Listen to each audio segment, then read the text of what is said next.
A new virus with a 2% death rate doesn't sound that bad, right? But what you fail to realize is that 2% of America is 7 million people. And right now, over 300,000 people have died from the new virus of COVID-19.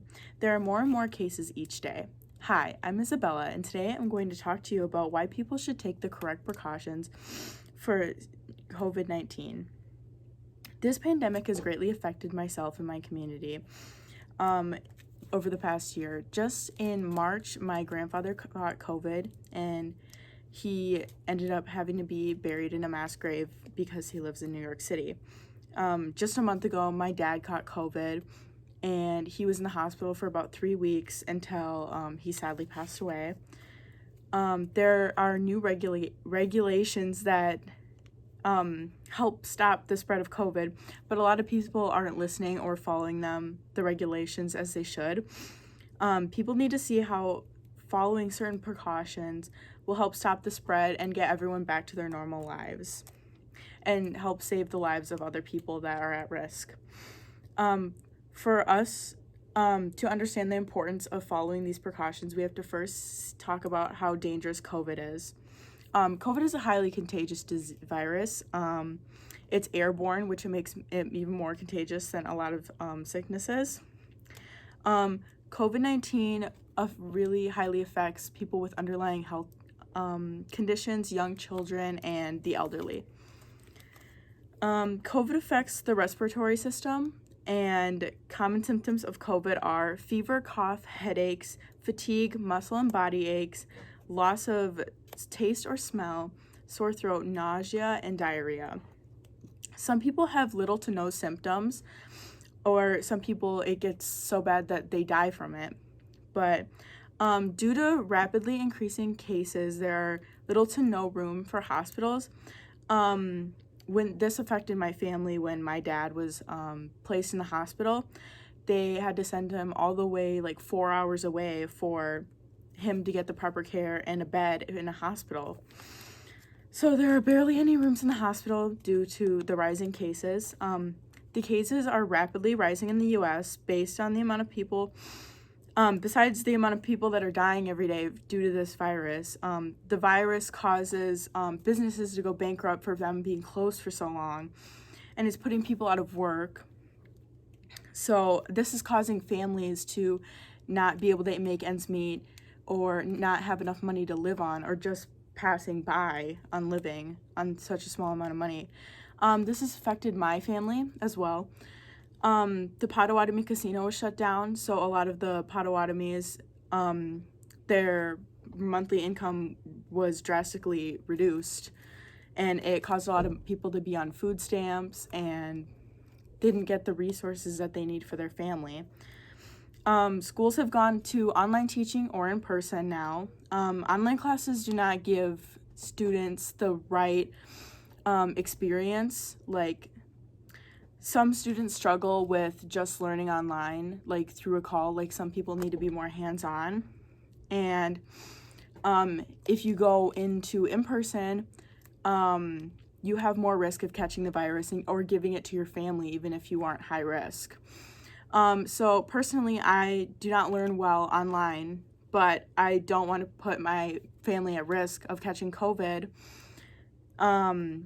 So I struggled through the school year through this pandemic. Now that we understand why COVID is so dangerous, we can move on to what precautions we can use to help the country and help everyone get back to regular life. Step 1 is to wear a mask. Wearing a mask reduces your chances of getting COVID and spreading it. Many people are not wearing their masks or wearing them incorrectly. Wearing your mask not covering your nose doesn't do anything. Or over your mouth. Literally, people will wear it like this, like your it doesn't make any sense. It doesn't help. So you need to protect yourself and the other people around you. And by wearing your mask correctly. Washing your hands. Washing your hands also reduces risk for not catching germs like on your hands and stuff. Washing your hands is better than using hand sanitizer, but by applying hand sanitizer is better than nothing. It's important to wash your hands and use hand sanitizer to reduce the spread of germs. Social distancing. Social distancing is the biggest and best possible way to reduce the pandemic and spread of this virus. Just stay home. Attending and hosting parties is the best way to spread the virus. I know it's hard for the holidays coming up, but I promise you, keeping your family safe is so much better than opening socks from your high-risk grandpa. Also, necessary places like the grocery store should have everyone at least 6 feet apart wearing a mask correctly. This is the best way to keep everyone safe.